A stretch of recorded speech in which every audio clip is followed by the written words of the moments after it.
Guys, तो इस video के अंदर बात करेंगे अपन कॉस्टिंग के एबीसी एनालिसिस के बारे में। एबीसी एनालिसिस का मतलब मैं इसमें से वो चैप्टर्स तुम्हें बताऊंगा जिस पे तुम्हें स्टार्टिंग से, अगर तुम पहली बार पढ़ने जा रहे हो तो स्टार्टिंग से इन चैप्टर्स पे तुम्हें पहले से ही ज्यादा फोकस रखना है।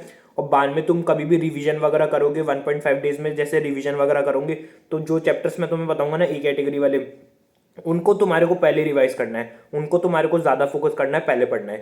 ये रहेगा अपना अप्रोच। देखो, ऑब्वियस ही बात है, आईसीएनएफ चैप्टर डाले हैं तो वो तो आएंगी, तो इसमें इंपॉर्टेंट तो सभी रहते हैं। मैं तुम्हारे को वही अपनी मॉड्यूल में से बताऊंगा, तो मेरे साथ साथ तुम भी मॉड्यूल खोल लेना और उसमें मार्क करते रहना, ठीक है ना। अब देखो, सबसे पहला चैप्टर है introduction to cost and management accounting. ये है अपना पूरा थ्योरी। तो थ्योरी के लिए ये पूरा चैप्टर इंपॉर्टेंट रहेगा भाई, थ्योरी का यही है मेन। तो ये इंपॉर्टेंट रहेगा थ्योरी में, अगर तुम्हारे को थ्योरी वाला क्वेश्चन अटेम्प्ट करना है तो, जो कि तुम्हारे को ऑप्शनल वगैरह पूरा रहता है इसलिए। लेकिन एक बार मेरी बात मानना, थ्योरी ज़रूर पढ़ के जाना। कॉस्टिंग के अंदर क्या है, घुमावदार क्वेश्चन आ जाते हैं ना कभी कभी, तो थ्योरी बचा देती है, इसलिए थ्योरी भी करके जाना, ठीक है ना। तो अब बात करें, अपने पास 10 से 12 नंबर का वो अपना पूरा रहेगा फर्स्ट चैप्टर थ्योरी वाला, ठीक है ना। और बाकी जो थ्योरीज आती है, जैसे 20 नंबर का है, तो थ्योरी जो बाकी आती है वो बाकी के चैप्टर्स में से भी अपने पास थ्योरी के कुछ कुछ पॉइंट रहते हैं, मतलब कुछ कुछ नहीं, बहुत सारे पॉइंट रहते हैं, तो वो आ सकते हैं, ठीक है ना। तो अब बात करते हैं अपन फिर चैप्टर 2 से लेकर 7 तक अपने पास पूरे 35 से 40 नंबर का रहेगा। अब देखो, इसके अंदर मैं तुम्हें इंपॉर्टेंट बताता हूँ क्या क्या है। सबसे पहले देखो, material cost. Material cost important chapter है।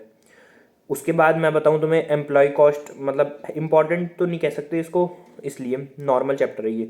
उसके बाद ओवरहेड्स और एबीसी एनालिसिस, भाई बहुत ज़्यादा एक्टिविटी बेस्ड कॉस्टिंग, ओवरहेड्स और एबीसी दोनों इंपॉर्टेंट रहेंगे, ठीक है ना। बहुत ईजी है, एक बार कॉन्सेप्ट में आ जाएगा ना, सारे क्वेश्चन तुम्हारे हो जाएंगे। कॉस्ट शीट जरूर करके जाना, बहुत ही छोटा सा, बहुत ही जल्दी तुम्हारा रिवाइज हो जाएगा। और बेसिस है कॉस्टिंग का वो तो, इसलिए कॉस्ट शीट तो करके जाना है।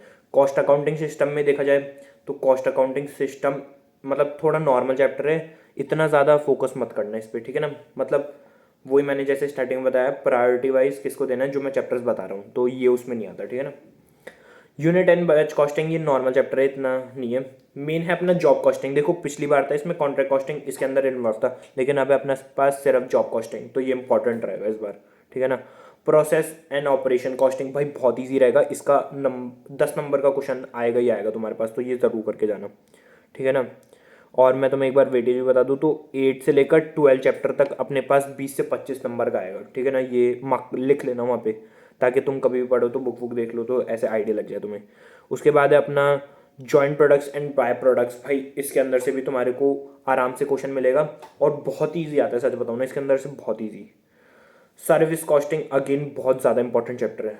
सर्विस कॉस्टिंग सच बताऊँ ना, कॉन्सेप्चुअली क्या नॉलेज डेवलप करेगा, मज़ा आ जाएगा तुम्हें भी। और स्टैंडर्ड और मार्जिनल कॉस्टिंग, भाई मोस्ट इंपॉर्टेंट चैप्टर्स हैं ये दो तो, मतलब ये दो तो भाई करके जाना, और मोस्ट इंपॉर्टेंट है, सबसे ज़्यादा वेटेज इन दो का ही है। लास्ट के जो 3 चैप्टर है ना, उनका वेटेज अपना 25 से 30 नंबर का रहेगा, जिसके अंदर 13 और 14 जो चैप्टर है सबसे मेन तो वही है। चैप्टर 15 इतना इंपॉर्टेंट नहीं है, ईजी से चैप्टर है। तो बेसिकली अगर मैं तुम्हें ओवरऑल बताऊँ ना, सबसे ज़्यादा इंपॉर्टेंट चैप्टर कौन सा है, सबसे ज़्यादा ओवरहेड्स और एबीसी और स्टैंडर्ड और मार्जिनल कॉस्टिंग। भाई ये तो बहुत ज़्यादा इंपॉर्टेंट चैप्टर्स हैं। उसके बाद मैं तुम्हें बताऊँ ना, तो अपना process, joint products and by products, service costing और बजट्स, भाई ये बहुत ज़्यादा इंपॉर्टेंट रहेगा। और बाकी कॉस्ट शीट वगैरह तो बहुत बेसिक है, तो ये तो करनी ही करनी है।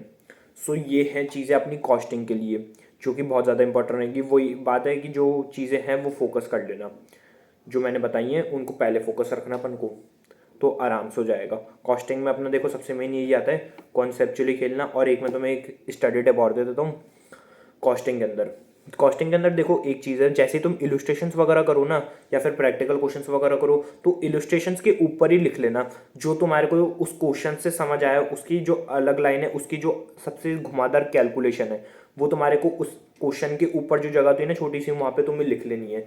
उससे क्या है, तुम जब बाद में रिवाइज करोगे ना, तुम सीधा उसको पढ़ोगे ना, तो वो तुम्हारा बेसिकली क्वेश्चन डायरेक्टली सॉल्व हो जाएगा। ये ट्रिक है। सो ये ज़रूर करके देखना, बेस्ट टिप रहती है, मैंने खुद ने करी है, बहुत सही रहता है। तो यही था इस वीडियो के अंदर।